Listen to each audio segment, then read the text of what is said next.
Hello అండి, welcome to our channel Jyothi healthy kitchen. ఈరోజు మన కిచెన్లో మనం కేవలం బంగాళదుంప ఇంకా 2 ఎగ్స్తో చాలా సింపుల్గా ఈజీగా చేసుకునేటువంటి ఒక సింపుల్ స్నాక్ రెసిపీని చూద్దాము.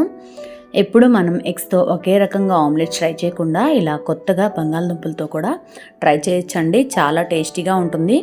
ముందుగా నేనైతే ఇక్కడ ఒక బంగాళదుంపని తీసుకొని ఇలా పైన ఉన్నటువంటి చెక్కంతా తీసేసుకొని నీట్గా ఇలా వాటర్తో వాష్ చేసుకున్నాను.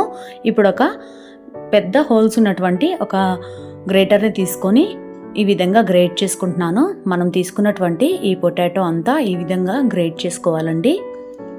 ఇలా కొంచెం లావుగా ఉండేటట్టే గ్రేట్ చేసుకోండి. అప్పుడే మనం చేసుకునేటువంటి ఈ పొటాటో ఆమ్లెట్ అనేది చాలా పర్ఫెక్ట్గా వస్తుంది. టేస్ట్ కూడా చాలా బాగుంటుంది.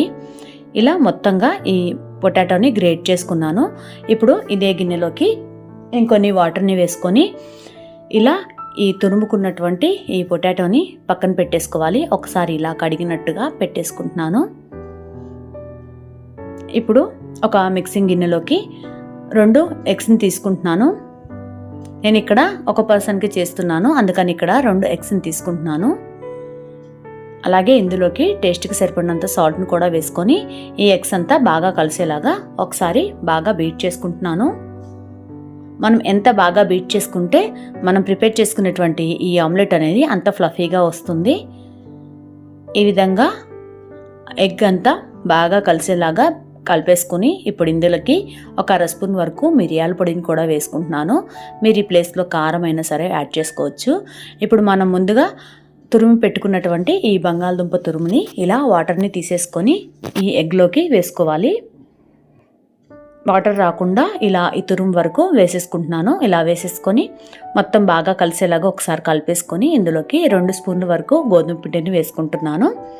ఇక్కడ గోధుమ పిండిని యూజ్ చేయడం వల్ల మనం ప్రిపేర్ చేసుకునేటువంటి ఆమ్లెట్ అనేది విరిగిపోకుండా పర్ఫెక్ట్ షేప్లో వస్తుంది. ఇలా కలిపేసుకొని ఇప్పుడు స్టవ్ పైన ఒక ప్యాన్ని హీట్ చేసుకోవాలి. ప్యాన్ అనేది హీట్ ఎక్కేలోపు మనం ఇలా కలిపేసుకుంటే సరిపోతుంది. ప్యాన్ బాగా హీట్ ఎక్కిన తర్వాత ఒక 1/2 స్పూన్ వరకు ఇంట్లో ప్రిపేర్ చేసుకున్నటువంటి బటర్ని వేస్తున్నాను. మీరు కావాలంటే ఆయిల్ అయినా సరే యాడ్ చేసుకోవచ్చు.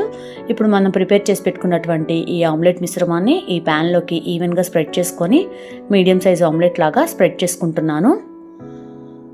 ఇలా మరీ మందంగా కాకుండా అలానే మరీ పలుచగా కాకుండా ఇలా ఆమ్లెట్ లాగా స్ప్రెడ్ చేసుకుంటున్నాను ఈ ప్యాన్లోకి.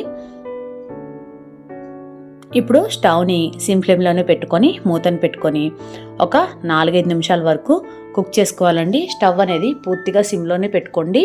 అలా అయితేనే మనకి ఈవెన్గా లోపల వరకు కుక్ అవుతుంది. ఇలా ఒక సైడ్ కుక్ అయిన తర్వాత రెండో వైపుకి కూడా టర్న్ చేసుకొని ఒక 2-3 నిమిషాల వరకు ఫ్రై చేసుకుంటే మనకి సింపుల్గా పొటాటోతో ఆమ్లెట్ అనేది రెడీ అవుతుంది. చాలా టేస్టీగా ఉంటుందండి. ఎప్పుడు ఒకే ప్రాసెస్లో కాకుండా ఇలా డిఫరెంట్గా చేసి ఇవ్వండి. పిల్లలు అయితే చాలా ఇష్టంగా తింటారు. ఇప్పుడు రెండో సైడ్కి కూడా టర్న్ చేసుకున్న తర్వాత ఇంకొక 1/2 స్పూన్ వరకు బటర్ని వేసుకొని ఇలా స్ప్రెడ్ చేసుకొని ఇంకొక 2-3 నిమిషాల వరకు కుక్ చేసుకుంటే సరిపోతుంది. అంతేనండి, చాలా సింపుల్గా టేస్టీగా హెల్తీగా ఈ విధంగా ఆమ్లెట్ అనేది మనం చేసి పెట్టచ్చు. ఈ వీడియో కనుక మీకు నచ్చినట్టయితే తప్పకుండా లైక్ చేయండి. అలాగే మీరు కూడా ఈ రెసిపీని ట్రై చేసి మీకు ఎలా వచ్చిందో నాకు తప్పకుండా కామెంట్ సెక్షన్లో కామెంట్ చేయండి.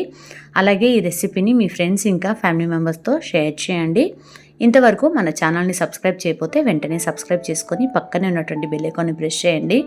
Thank you for watching. Keep smiling. Take care.